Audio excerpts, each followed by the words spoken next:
Hey guys, welcome back to Coffee, Chaos, and Healing.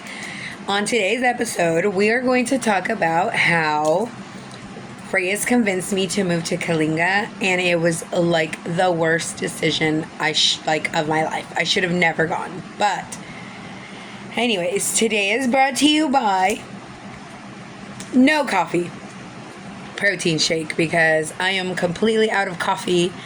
I have nothing, so I made a chocolate protein shake, and that's what I'm drinking today. So I feel like I have to do like a disclaimer type of thing. I like to tell people that I have ADD or ADHD because I can completely be on one topic, get thrown off by the next conversation, and then continue from the next conversation and don't even say what I was originally going to say. And I say that because I went back and rewatched some of my videos, and there was a couple of things where I was like, oh my gosh, I completely forgot to say this, or I completely forgot to say that. So if there is ever a point that I am saying something and then I get into another topic and don't say what I was going to say, please call me out. Please comment. Please let me know, because I do not know until I go back, and by then it's usually right after, and then I'm like, I should have said something. Like, I should go back. I should make a story and be like, but I'm not going to do that. Just let me know. Okay.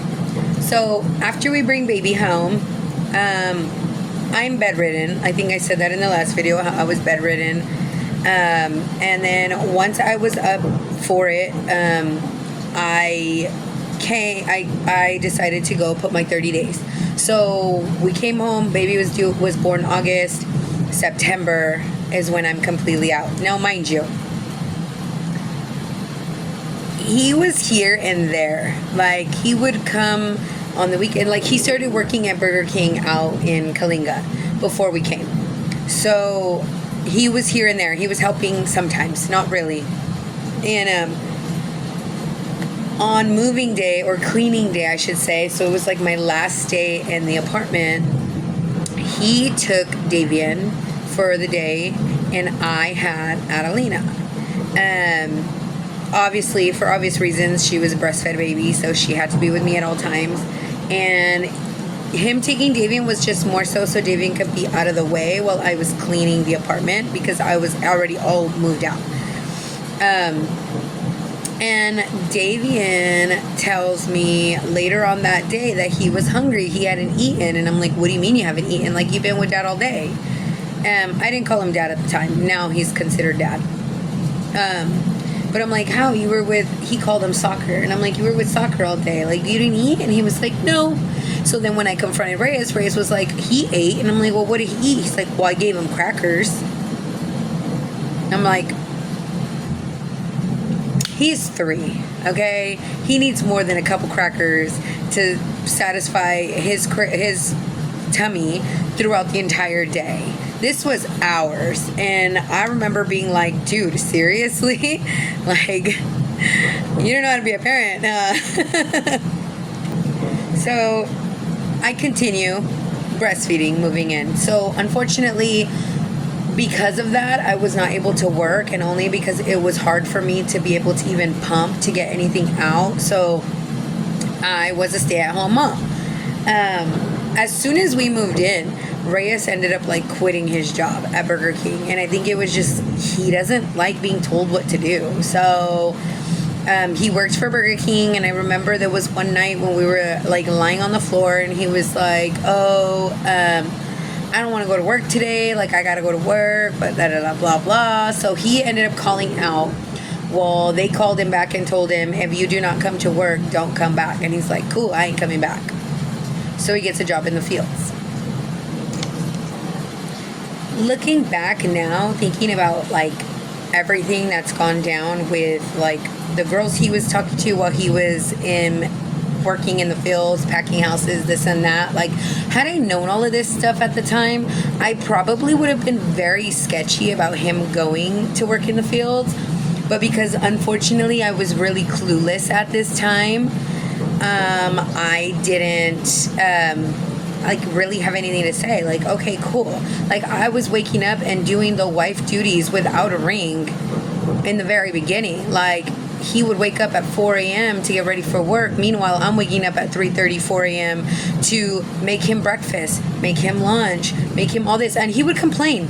Like, oh, I don't want to just be eating burritos all day. I don't want to be eating junk. I don't want to be eating this, blah, blah, blah. So there I'd go to try to make him healthier options because according to him, it was my fault if he was eating bad.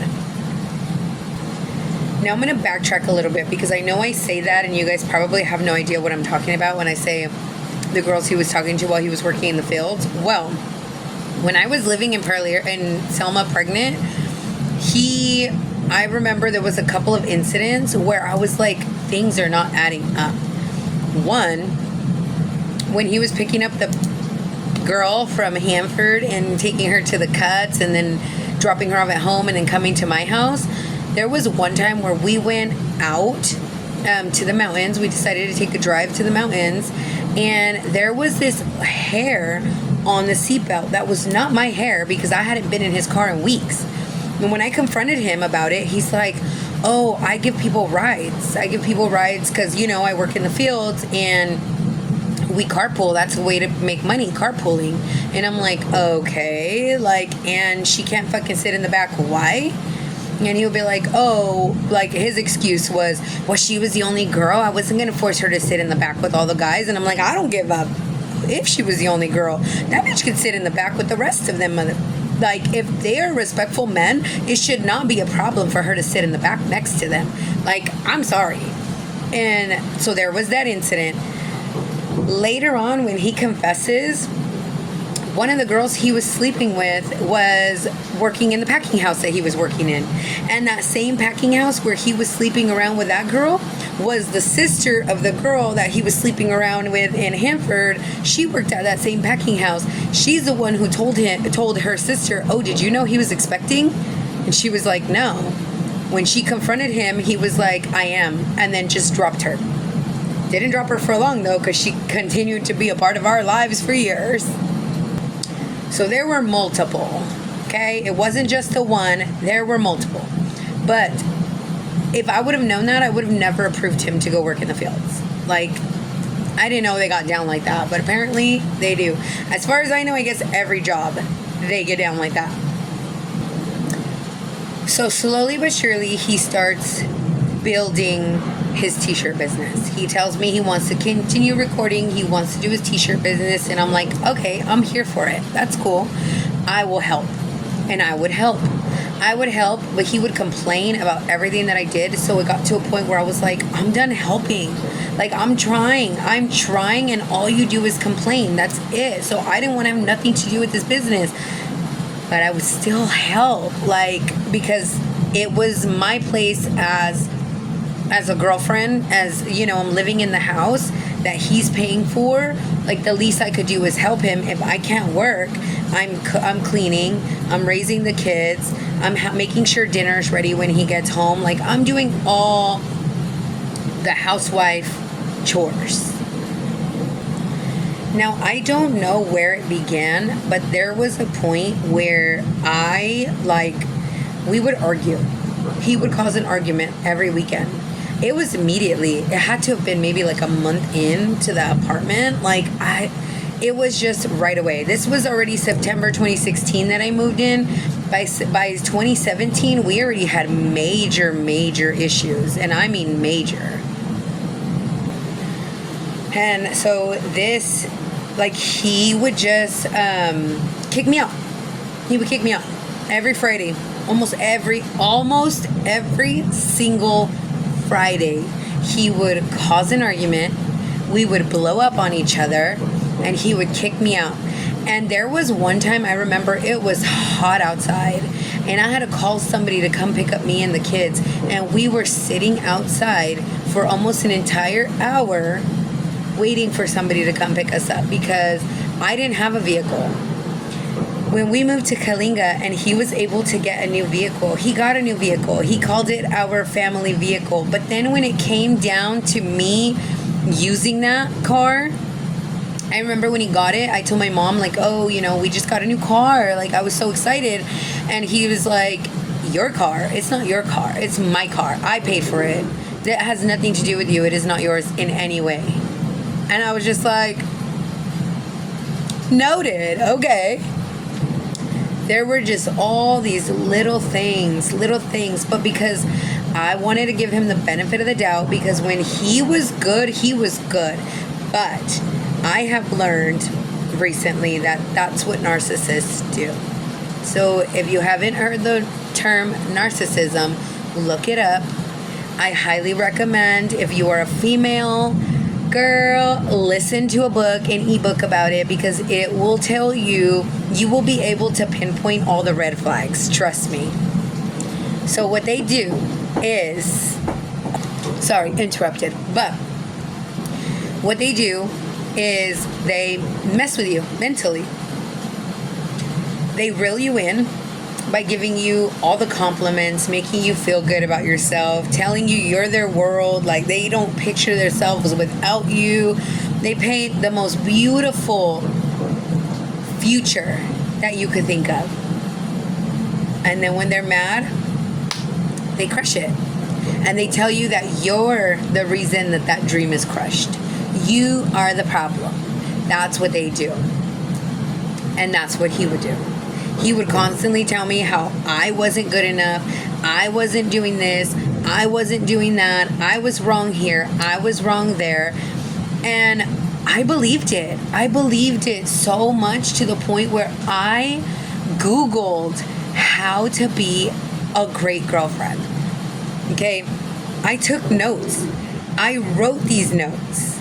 Like, it's insane for me to even think that I went as far as thinking that I was such a problem that I needed to take lessons on how to be a good girlfriend.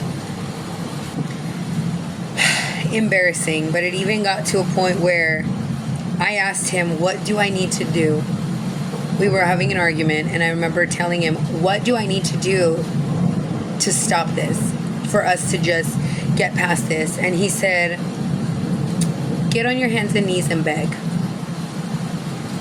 And I did just that.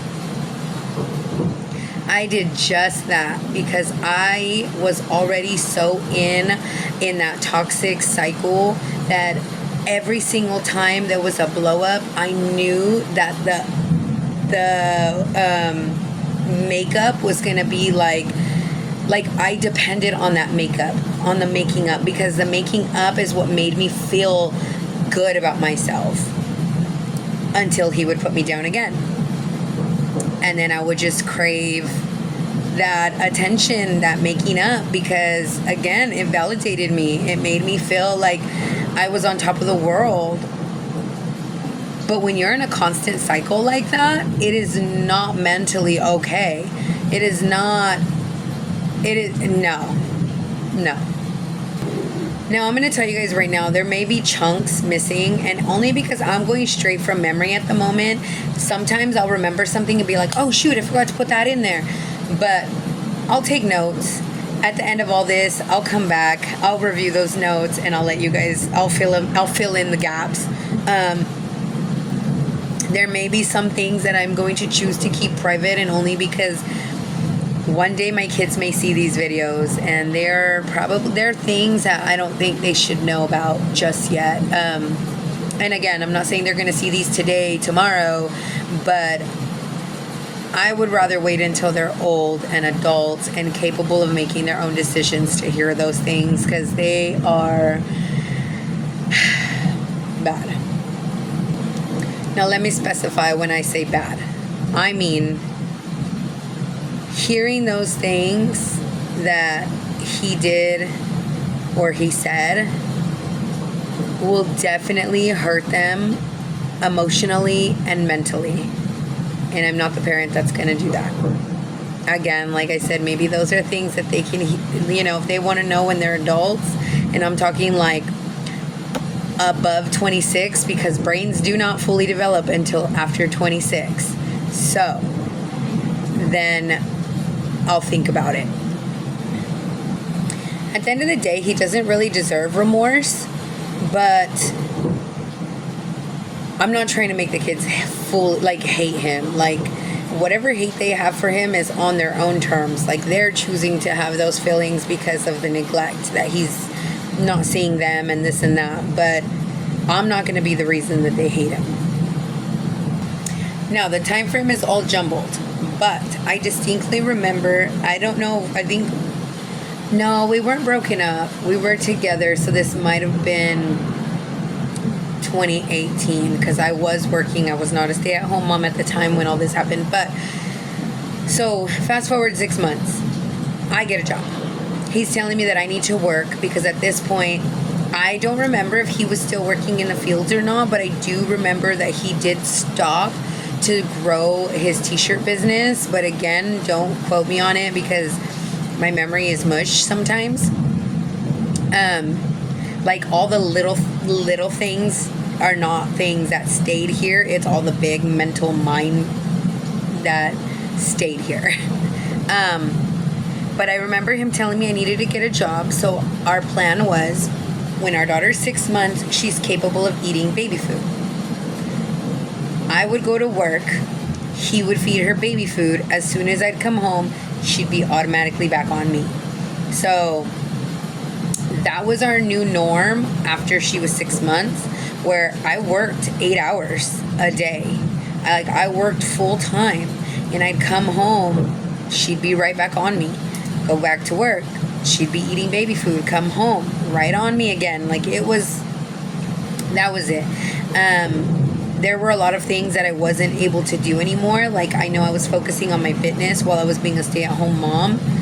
And I couldn't do any of that anymore because at this point I was working now. Reyes made me give him my checks. He would make me give him my checks from work. And his reasoning was so he can save up for me to get a car. But I don't understand how every single check was given to him. And somehow when I decided to leave him like a year later, I only had 1,000 something when my checks were like $700 a week, every pay period, like 7+.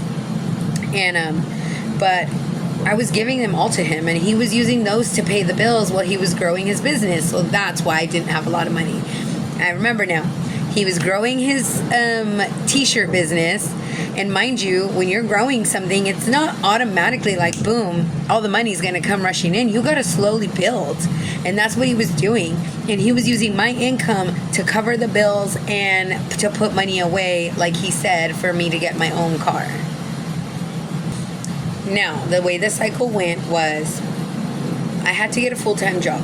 I got a full-time job.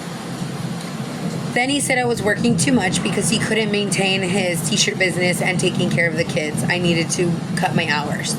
So I cut my hours.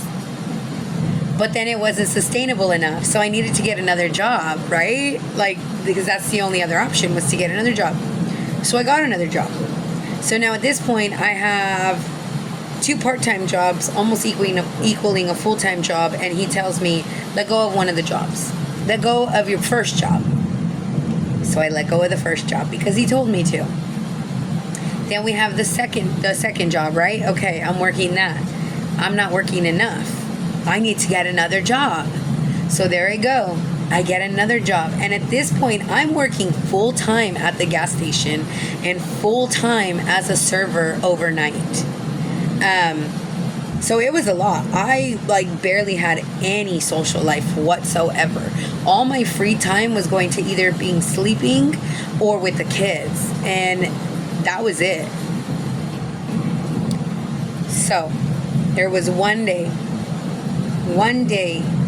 that I decided to go through his old cell phone. I found it in my stuff and I'm like, I haven't seen this phone in a while.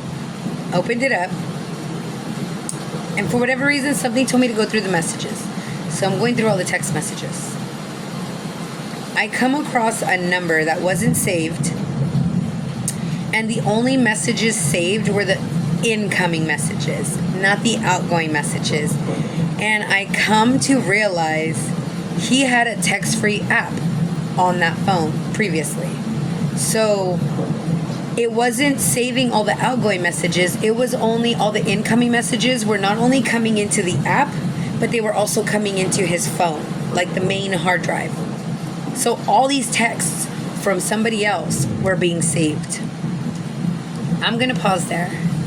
I'm sorry. I'm sure this episode wasn't as interesting, but I promise you the next one is. I'll catch y'all later.